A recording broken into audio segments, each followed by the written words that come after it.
ಶಾಂತಿ.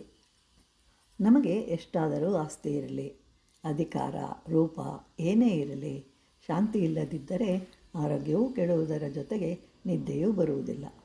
ನಮಗೆ ಆಹಾರವು ತಿಂದ 2 ಗಂಟೆಗಳಲ್ಲಿ ಅರಗಬೇಕು, ಮಲಗಿದ 2 ನಿಮಿಷಗಳಲ್ಲಿ ನಿದ್ದೆ ಬರಬೇಕು. ಆಗ ಆತ ದೇವರ ಸ್ವರೂಪ.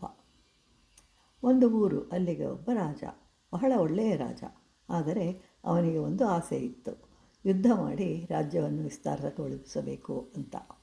ಅರಮನೆಯ ಹಿಂದೆ ತೋಟವೊಂದನ್ನು ನಿರ್ಮಿಸಬೇಕು ಅಂತ ಅದನ್ನು ನೋಡಿಕೊಳ್ಳಲು ಒಬ್ಬ ಸಮರ್ಥನಾದ ಮಾಲಿಯನ್ನೂ ಇಟ್ಟನು. ಆ ಮಾಲಿಯೂ ಸಹ ಅತ್ಯಂತ ಶ್ರದ್ಧೆಯಿಂದ ತೋಟವನ್ನು ಹೊಸ ಹೊಸ ಗಿಡಗಳಿಂದ ತೋಟವನ್ನು ಸುಂದರವಾಗಿ ಬೆಳೆಸಿದನು.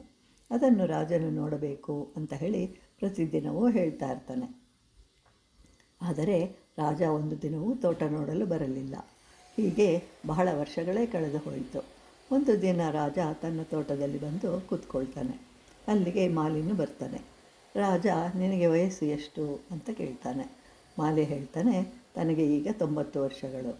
ಆಗ ರಾಜ, ನನಗೂ ಈಗ 90 ವರ್ಷಗಳು ಅಂತ ಹೇಳಿ, ನಿನಗೂ ಅಷ್ಟೇ ಅಂತ ಹೇಳ್ತಾನೆ.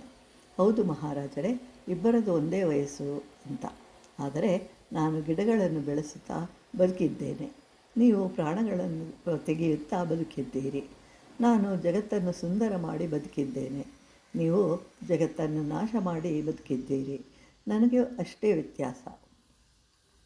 ನಿಮ್ಮ ಜೀವನದ ಪುಟ ತೆಗೆಯಿರಿ, ಅಲ್ಲಿ ಕಾಣುವುದು ಬರೀ ರಕ್ತ.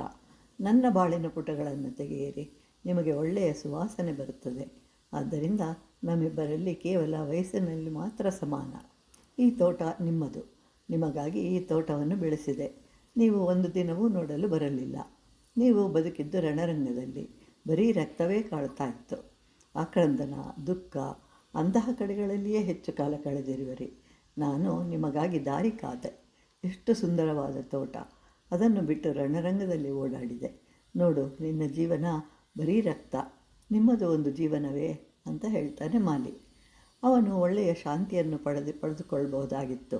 ಆದರೆ ರಾಜನಿಗೆ ತಿಳಿಯಲಿಲ್ಲ. ಅದಕ್ಕಾಗಿ ದೇವರನ್ನು ಪ್ರಾರ್ಥಿಸಬೇಕಾಗಿತ್ತು. ಆದ್ದರಿಂದ ನಾವು ಸ್ವಲ್ಪ ಚಿಂತಿಸೋಣ. ನಮ್ಮ ಜೀವನದಲ್ಲಿಯೂ ಬರೀ ಕಸ ತುಂಬಿರಬಾರದು.